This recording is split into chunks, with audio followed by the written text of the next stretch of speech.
Eto mga kababayan 'no, nakakagulat talaga etong atras netong si, dating, Governor Chavit Singson mga kababayan sa senatorial race mga kababayan sa darating na eleksyon 'no.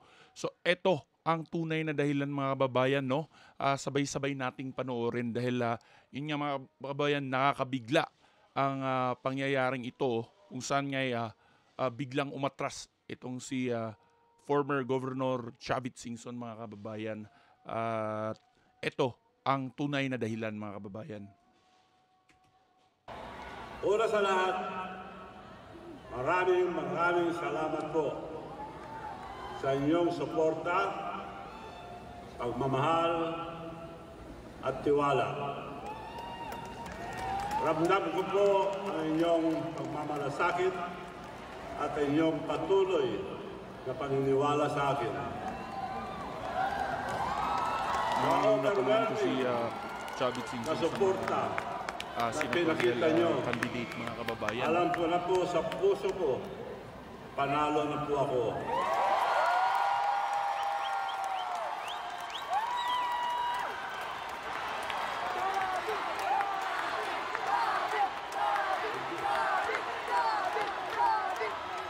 Ayun, ito mga kababayan, pakinggan niyo mabuti. Hindi ko na po kailangan hintayin ang halalan o manalo sa posisyon para maramdaman ang tagumpay. Dahil para sa akin, ang pinakamahalaga ay makita ko kayong masaya at mapaglingkod sa inyong walang hinihingi ng kapalit. Grabe talaga. Servisyo talaga ito kay Sabit mga kababayan. Sobrang yaman na ito. Ito po ang pinakamasarap na pakiramdam. Ang pakiramdam na panalo na ako dahil sa inyong pagmamahal. Sabit mga kababayan sa mga hindi nakakaalam, no? Ngunit bilang lingkod ng bayan, mahalaga rin po ang bigyang pansin. Pagbigyan pansin ko ang aking kalusugan. Ayun mga kababayan, no? Pagkatapos Eto, na mga matagal na kababayan. pag-iisip, Yun pala, may dinadamdam ngayon si Manong Chavit mga kababayan sa kanyang kalusugan kaya siya biglaang nag-withdraw ng kanyang candidacy mga kababayan. So panlumod dahil mga kababayan, isa ito sa alam nating hindi kurakot, no? Kasi sobra-sobra na itong pera ni Chavit mga kababayan. So nakaka-touch talaga dahil nga mga kababayan, imbis na magkakaroon tayo ng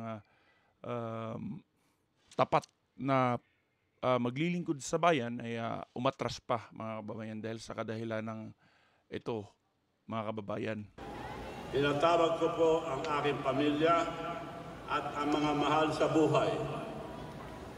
Pinaalala ko sa kanila na ang kalusugan ay kayamanan. Tama. Noong Tama isang naman linggo sa mga po, kababayan. galing po ako sa San Fernando, La Union, na tinamaan po ako ng pneumonia. Mas matindi po yun sa pulmonya. Grabe. So, dinala kagad ako sa ospital. Ang problema po, hindi ako makatulog.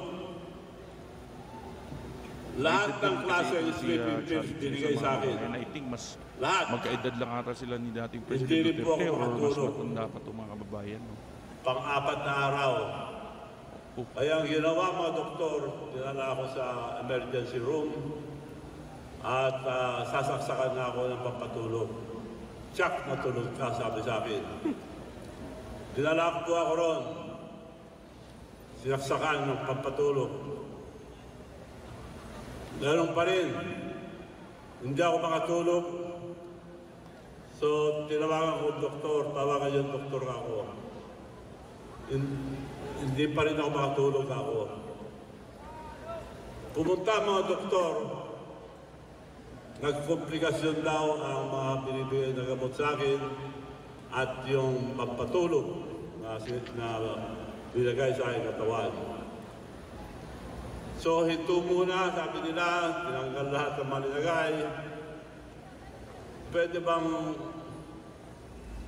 sa kwarto muna ako magkantay ka ako dahil pang 5 araw na.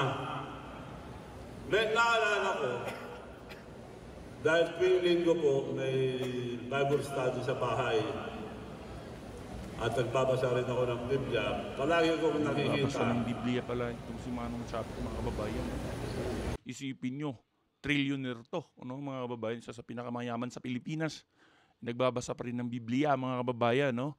At yun nga, mga kababayan, nakakapanghinayang, no? Dahil nga ito si si former Governor Chavit ay umatras sa kanyang candidacy. Kung humingi ka, ay ibibigay ko. Madalas ko pong marinig yun, kung hihingi ka, ibibigay ko. Ako po, hihingi ko po na tugtungan po ang aking buhay.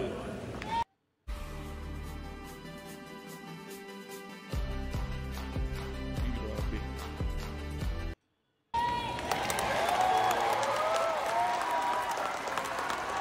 Hindi po tumagal. Nakatulog po ako sa ika-5 araw.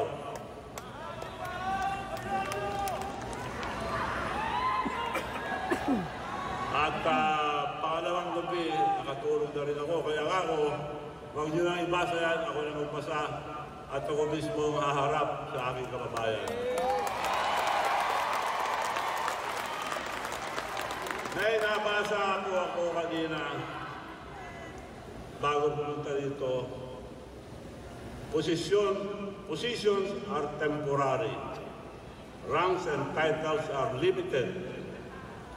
But the way you treat people will be remembered. Will always be remembered. Itong dalawang ito ang pinaka-importante na asset ng ating buhay. Health and time. Invest in health and it will buy you time. You can buy more time.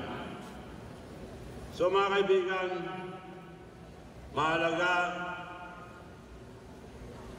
ang maayos ang aking kalusugan para magpatuloy ako sa pagtulong at magbigay ng saya sa iyong lahat.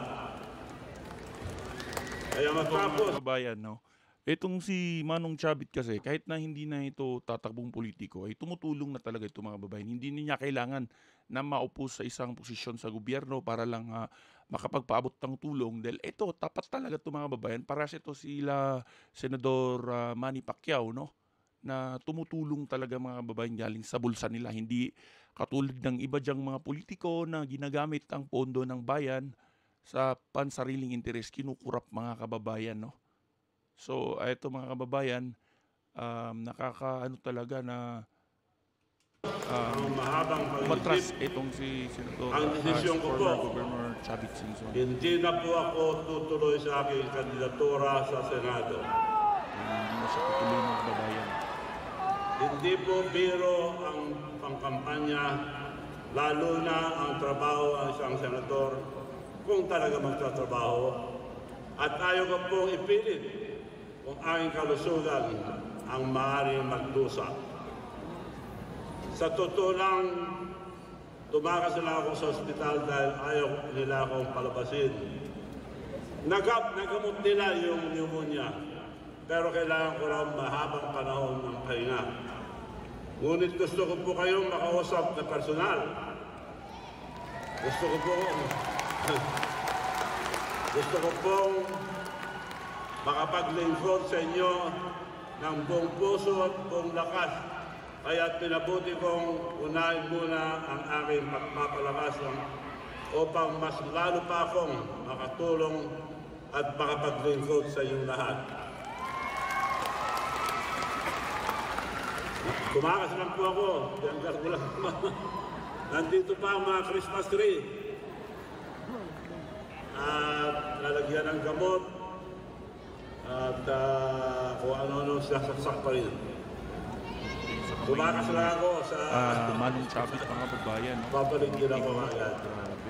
Wow. Kaya po humingi po ako ng paumanhin sa mga nagbigay ng kanilang oras, lakas at suporta para sa kampanya Kahit ito. na may iniinda siyang karamdaman mga kababayan, no, ay um, humarap pa rin siya sa mga supporters niya at sa mga taong bayan, no, at nagpasalamat at humingi ng paumanhin.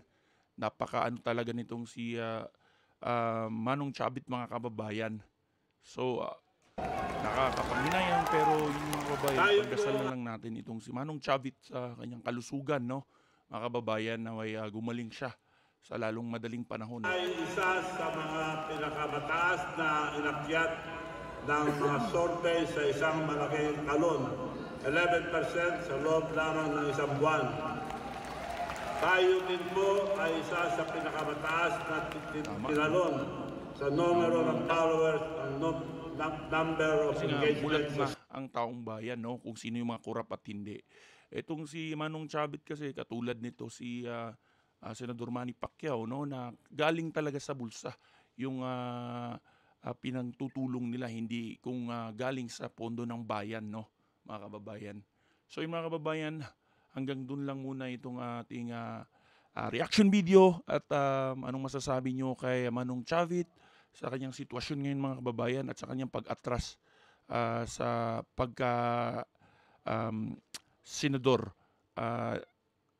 kandidato sa pagkasenador mga kababayan sa darating na eleksyon, no, ngayong Mayo, no. So napakalapit na sana mga kababayan, no.